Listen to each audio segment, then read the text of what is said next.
सुना है आपने पूरे देश का भ्रमण किया है। हाँ। क्या सारे देश में गोरे लोग हमारे लोगों को इसी तरह मार रहे हैं? हाँ, मार रहे हैं। तो हमें भी उन्हें मार देना चाहिए ना? नरसिम्हा, अवश्य। तो मुझे आशीर्वाद दीजिए, बेटा। मैं मारूंगा उनको। तुम अकेले कितने अंग्रेजों को मारोगे? 10 को तो खत्म कर ही सकता हूँ। हजारों की सेना है उनकी, वो मार देंगे तुम्हें। तो मर जाऊंगा। मारना मरना महत्व नहीं, महत्व है जीत। जीत के लिए तुम्हें युद्ध करना होगा। युद्ध करने के लिए तुम्हारे लोगों का साथ आवश्यक है। उनका साथ तभी मिलेगा जब तुम वही अग्नि उनके अंदर जला पाओगे जो तुम्हारे हृदय के अंदर। स्वयं युद्ध बनना होगा।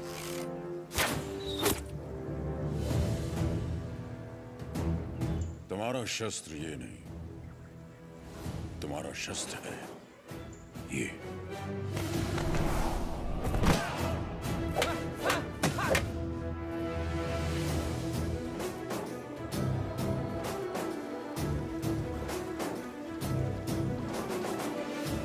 तुम्हें पहले स्वयं पर विजय प्राप्त कर। सबसे पहले ईस्ट इंडिया में ब्रिटिश कानून लागू किया जाए। छोटे इलाकों से शुरू करके धीरे धीरे समय के साथ पूरे इंडिया में इसे फैला दिया जाए। मौजूदा टैक्स 300% बढ़ा दिया जाए। और इस तरह ब्रिटिश साम्राज्य ने भारत पर कब्जा कर लिया। वो बड़े अफसर जिनका अकेला मकसद भारत को लूटना था, उन्हें ऊंची कुर्सियों पर बिठाकर हमारे देश भेज दिया गया।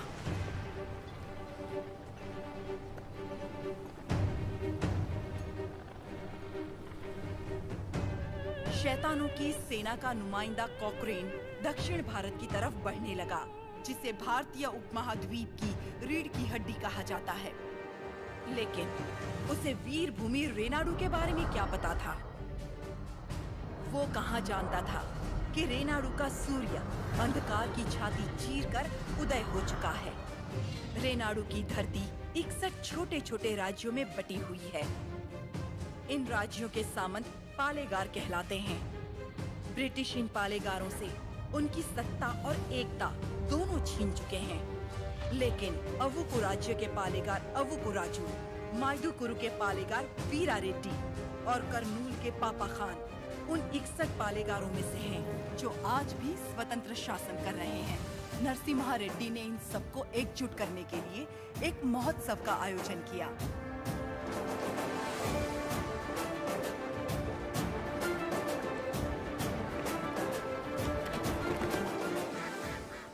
स्वामी, मेरा बेटा नरसिम्हा अंग्रेजों की इच्छा के विरुद्ध ये महोत्सव कर रहा है। क्या वो सफल होगा? नरसिम्हा रेड्डी कोई आम आदमी नहीं है। वो पृथ्वी पर एक लक्ष्य लेकर जन्मा है। एक हाथ में तलवार और दूसरे हाथ में वेद के साथ उसका पालन हुआ। उसे अब कोई नहीं रोक सकता।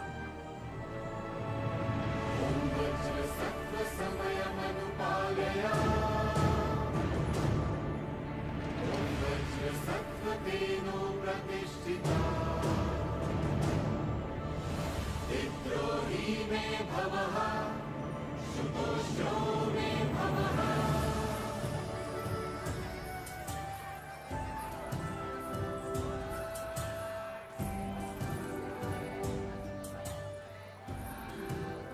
ये तुम्हारे नृत्य का भी समय हो रहा है, जल्दी करना।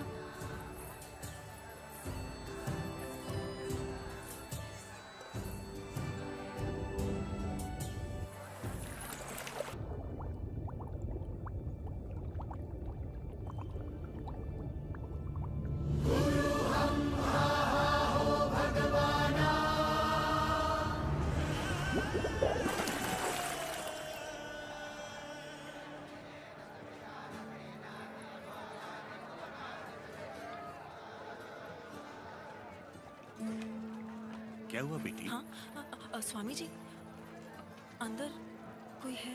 अच्छा, वो महोत्सव से पहले सरोवर में रहने वाले संगमेश्वर स्वामी की स्तुति करने की प्रथा है। हाँ, लेकिन इतनी देर पानी में। जल में सांस रोकने की विद्या जानने वाले एक महापुरुष हैं, मज्जारी नरसिम्हा रेड्डी। जी।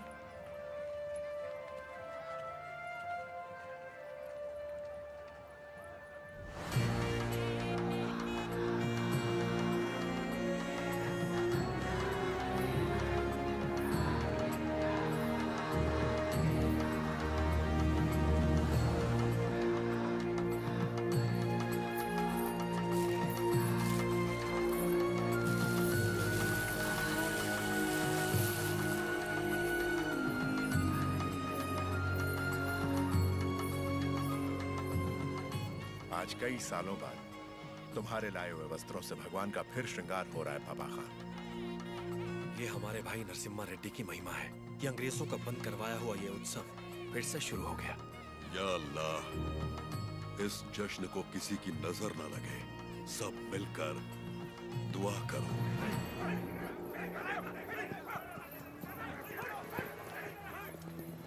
मैं इसे होने नहीं दूंगा। क्या उकराजू, इस मेले की तैयारियां युद्ध स्तर पे हुई हैं। कहां-कहां से लोग मेला देखने आ रहे हैं। होने नहीं दूंगा का क्या मतलब? ये मेला कौन करवा रहा है? नरसिम्हा रेड्डी।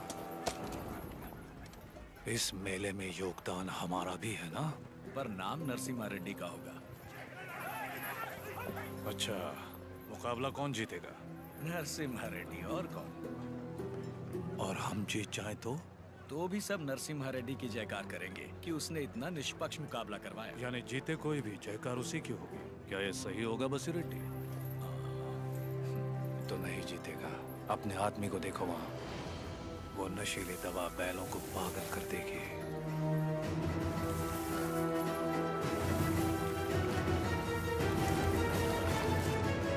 नरसिम्हा रेड्डी हो या फिर भगवान नरसिम्हा ही क्यों ना हो, ये मुकाबला कोई नहीं करवा सकता।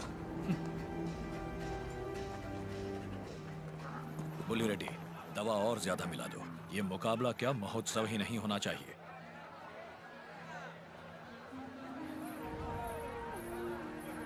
लक्ष्मी, सुनो तो, किसे ढूंढ रही हो?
तुम्हारे आदमी ने इसे दवा मिलाते देखा तो सच पता चला।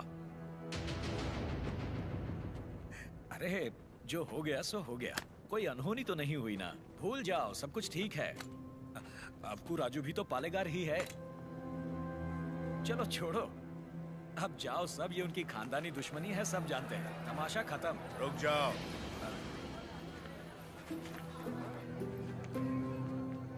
यहाँ वो अकेला पालेगार नहीं है, कुल मिलाकर हम 61 पालेगार हैं यहाँ। पूरी की पूरी प्रजा भी मौजूद है। यह उत्सव सबका है बसी रेड्डी। राजा हो या प्रजा, न्याय सबके लिए बराबर है। अवकू राजू को क्षमा मांगनी ही पड़ेगी।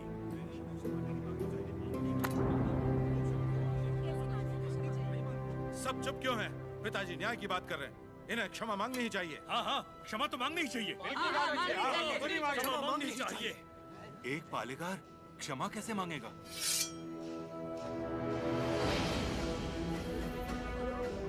अपना सर काट दूंगा, लेकिन क्षमा नहीं मांगूंगा। अवकू राजू। पापा खान, माना कि अवकू राजू ने अपराध किया है, लेकिन ये पालेगार हैं 70 गांव के। ये तो सब जानते ही हैं कि इन्हें मुझसे नफरत है, और यही नफरत इस अपराध का कारण भी है। लेकिन ये अपनी प्रजा से प्रेम करते